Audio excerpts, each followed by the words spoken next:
When most people are making the decision whether to use any lighting or not, they're usually thinking about illumination or about aesthetics, basically shaping the light, adding contrast or creating a mood.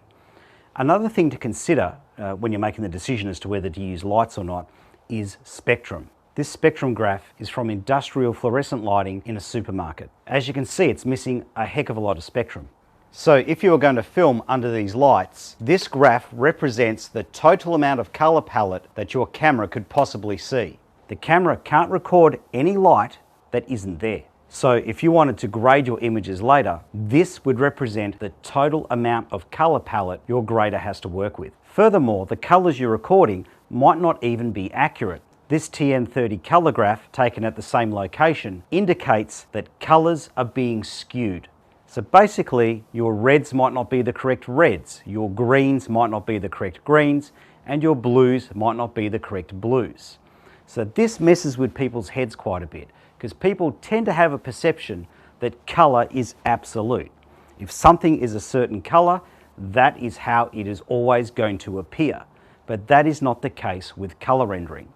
To show this, I have to go to extremes. So behind me, we've got a red van. If I remove red spectrum from the light, the van will not appear to be red. So the reason the van appears to be red is basically red spectrum light is bouncing off the paintwork. The paintwork is absorbing all the other spectrum apart from the red. So let's remove some red spectrum and see what happens.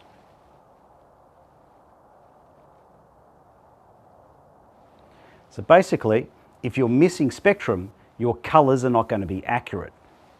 So if you're working in a fluoro-lit environment and you want your colors to be accurate on, say, your close-ups of your talent or on your product shots, it's a good idea to supplement some full spectrum light. Now let's really mess with your head. Is my van actually that color red?